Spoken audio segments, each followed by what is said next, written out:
Hello, Stephen Parker here at Christchurch Polytechnic. I'm here with Selena Chan, a teacher from the hospitality industry. I'm a baker by trade. Baker by trade. She is looking at using mobile technologies in the classroom, and I'm going to play Spin the Laptop. She's going to give us a little introduction about what she wants to do with her students, and also her opinions on Web 2 tools. Oh, thank you, Stephen. That was a good introduction. I'm actually interested in using mobile phones because that's what my students tend to have. They don't often have access to a PC.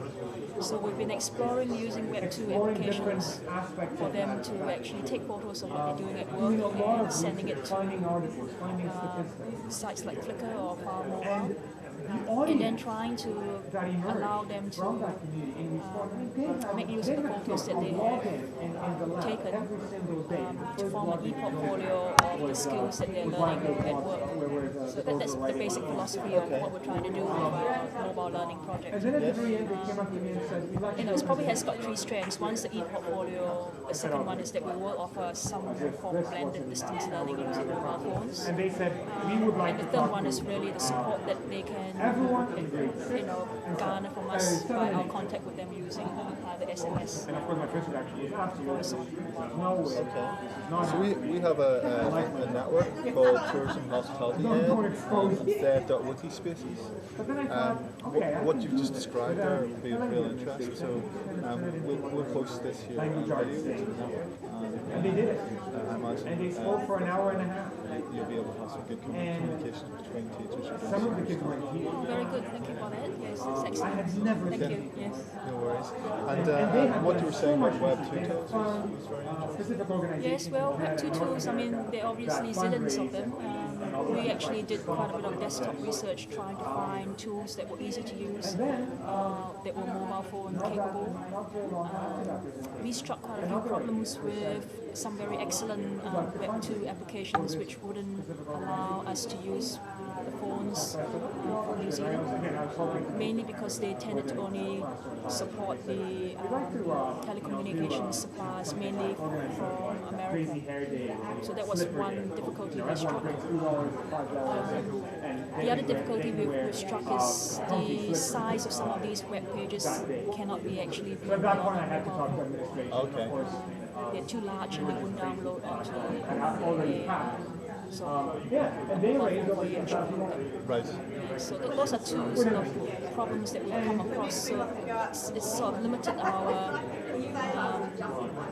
the number of sites that we can actually physically evaluate and use. Okay. Yes. We've been playing with a few, and some of them have been very promising. What were the promising ones? We've used Flickr, which you're not familiar with. We've used File Mobile, which is What's that? File Mobile. File mobile? Yes, that's been very good. We've also used a few video ones. There's one called Video Mix. Video banks. Okay. Yes. We've also tried a bit of voice emails through Springdo. And the e-portfolio bit, we've been playing with some social networking type sites like Evoc or MySpace. Right. Cool, excellent. Okay. And my latest one that we're really trying is windowslive.com. Windowslive.com? Yes. It's quite good. It allows you to download things from your mobile phone. But again, the page amount is too large and you can't actually view it on your mobile phone. Okay. So what we're going to do is going to pilot e-portfolios and the MlearningBakery bits next year. I'll show you another one because it's. And so we'll probably have to use the PC while apprentices are at Polytechnic block courses for them to access the e-portfolios. But as far as collecting content for the e-portfolios, they probably That's exactly able to it. do it Suddenly you have someone to talk to. I don't know if you can read basically this, where we've but got to. And next year here's the we'll response. probably learn lots as we pilot all these 8:46 p.m. ideas that we've had. I feel like a pile of manure rotting on the ground. I'm hurting all over, my stomach is queasy, and I feel like I could cry any second. Well, not to mention I what you miss just my expressed mom. there She's is, in India right now, and I'm a very little rich worried. in, There's been some conflict there, and she's traveling through warehouses and factories. She'd been on a plane from Monday evening until Wednesday morning, with the time difference, and I haven't heard from her since Wednesday night. My dad is here, but he doesn't understand. I spoke this to Jonathan earlier because he was the closest victim